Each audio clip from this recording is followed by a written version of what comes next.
Hello and welcome back to the channel. My name is Judy and I love history, travel, and finding out how people live. Last time we explored Roman Barcino. When the Romans withdrew, the city soldiered on. The area proved incapable of defending itself for long. The Moors boiled up the peninsula from Africa beginning in 711 and eventually controlled the city for about 100 years. They were expelled from the city by Louis the Pious, a surviving son of Charlemagne, but they hung on in the area until they were finally completely ousted by King Jaume I of Aragon, who was also the Count of Barcelona and eventually the savior of Valencia. He is better known to us as James I the Conqueror. James was a champion of Catalan language and culture and is partially responsible for the distinct language and customs of the region, which persist to this day. We'll get to know more about this famous Catalan James in a future video. But by his time, medieval and Christian influence had begun to overlay the old Roman city. Let's take a look at some of those sites that developed and flourished here in the Old Town, starting with the cathedral and continuing into the 21st century. Today with me, the Armchair Traveler.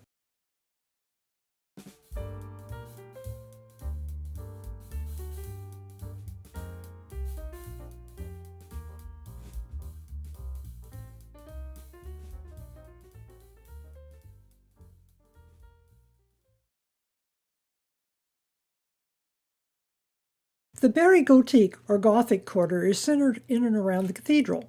This is the oldest part of the city, but the artwork here gets its name from the Gothic period of art and architecture.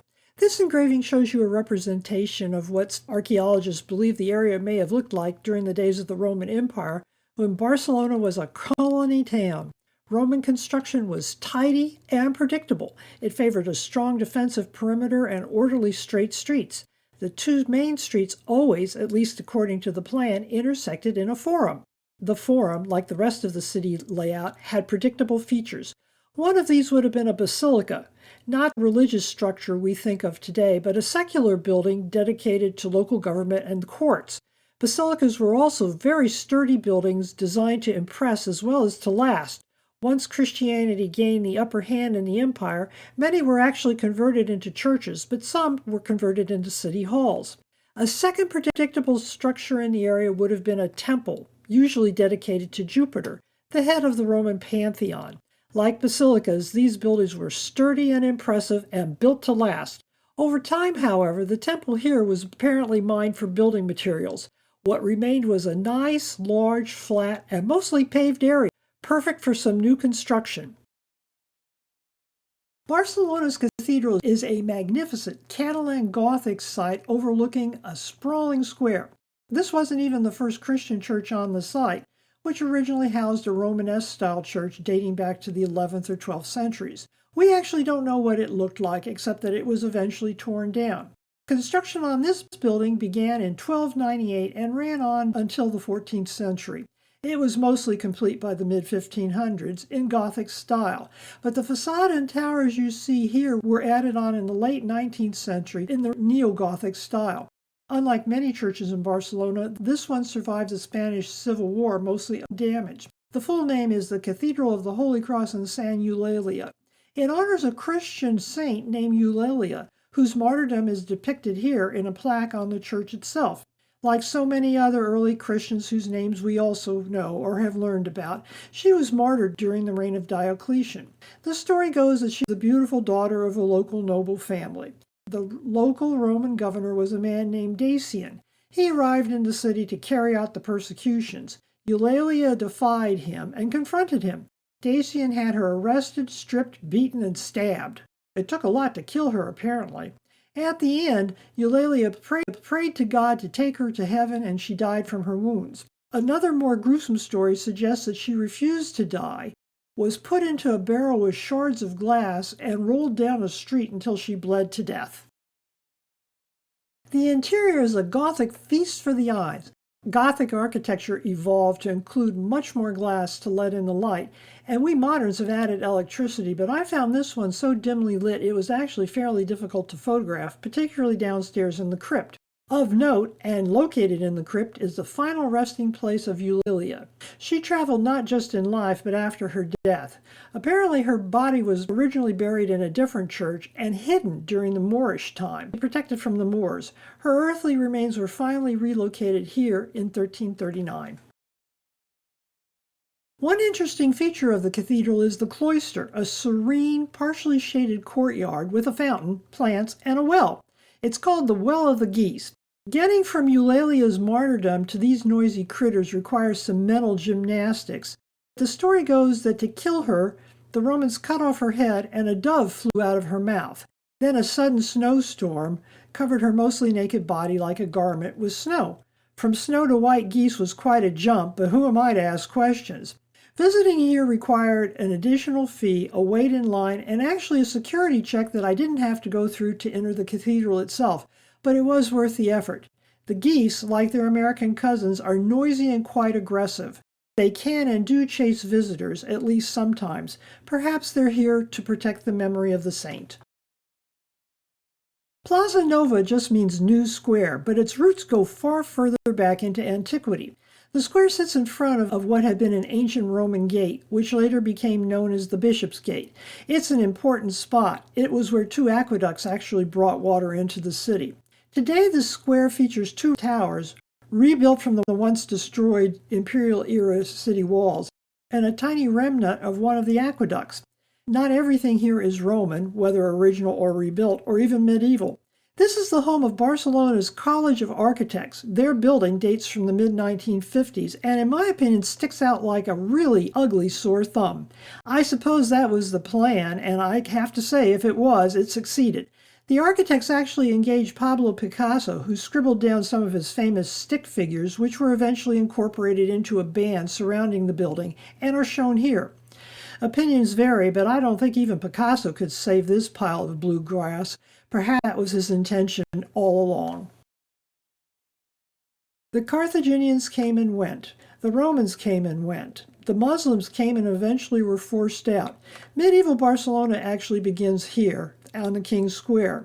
This was originally one of the royal residences of the Counts of Barcelona. The building combines Romanesque and Gothic elements and features a dragon. There's a very pleasant interior courtyard as well.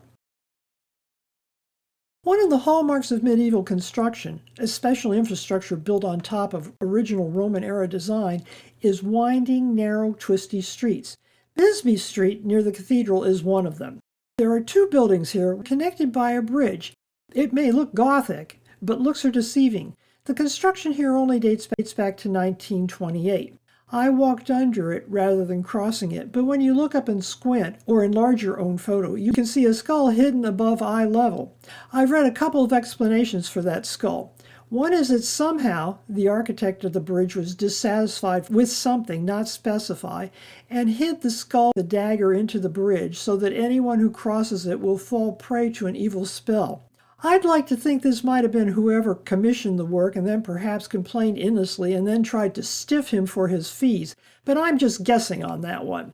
The alternative and far more friendly version fed to tourists says that if you walk under the bridge and stare at or manage to touch the skull and dagger, your wish will come true. I don't see how anybody could reach high enough to touch this without a stepladder, but I'm old and I don't believe in Santa Claus or the Tooth Fairy either. Either way, this is an example of choose your own adventure modified to choose your own destiny. In Catalan, the Jewish quarter goes by the name of El Call, which literally means narrow passage for the tight lanes where medieval Jews were forced to live under the watchful eye of the nearby cathedral. This narrow twisting lane gives you a good idea of what medieval streets must have looked like. Jews arrived here during the Roman era, although whether as traders or slaves is disputed, as is everything about the building we now call the synagogue. We know they prospered and built something here as early as the 3rd century, although we don't know whether it was a synagogue or not. Underneath the building today, you can still see remnants of some of the original Roman walls. Over time, more building work occurred. We know there was a synagogue here in 1263. History tells us that King James, whom we met earlier, visited here after something called a disputation, in which the king asserted and guaranteed the freedom of speech of the local Jews. That probably seemed like a great idea to the Jews at the time, but it was to lead to anti-Semitic disaster later on. In 1391, the quarter was looted and 300 members of the Jewish community were slaughtered. After that, things only got worse. In 1492, Ferdinand and Isabella gave the Jews a choice: convert to Christianity or leave. Estimates vary, as they always do, but between 40 and 100,000 Jews were expelled from the country. Afterward, the building was repurposed for various uses, and even the fact that it had ever been a synagogue was completely forgotten. It was rediscovered early in the 20th century. The remaining building and ground were purchased in the mid-1990s, and in 2002 it was reopened as a synagogue and a museum, although they don't have enough people here to have services.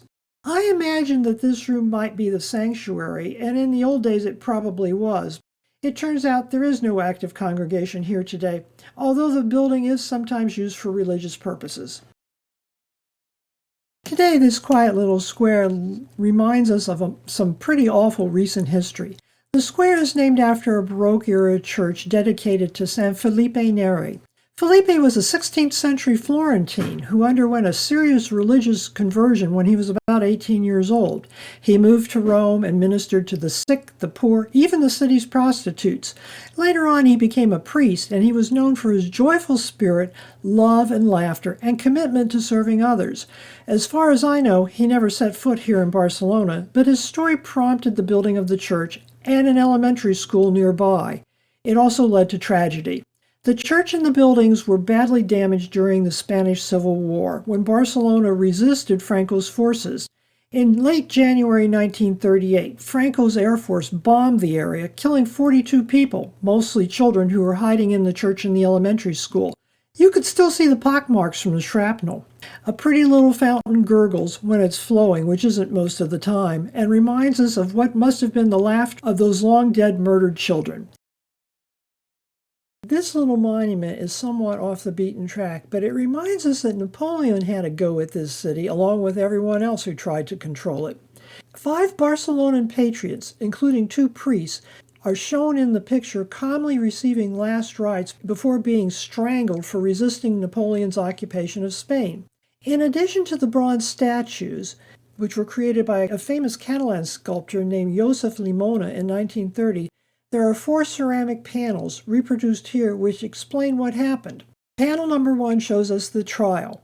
Panel number 2 shows the patriots receiving their final communion before their execution. Panel number 3 shows the patriots being escorted out of prison on their way to the gallows. The final panel shows us the patriots waiting to die. The designer and executor of these panels didn't sugarcoat anything. You can see the ropes and ladders, and on the left, a version of a Napoleonic uniform so obvious that even I could identify it from a distance. Near the Bisbee Street is the Casa Ariaca. It may look old, but it actually dates only from the 20th century. Inside is a lovely courtyard, partially shaded, and I was ready for the shade by this time. There's even a fountain. The day I visited, there was only one other tourist, a young woman with a toddler in a stroller. We took turns photographing each other. The Church of Santa Anna dates back to the 12th century and was originally a monastery.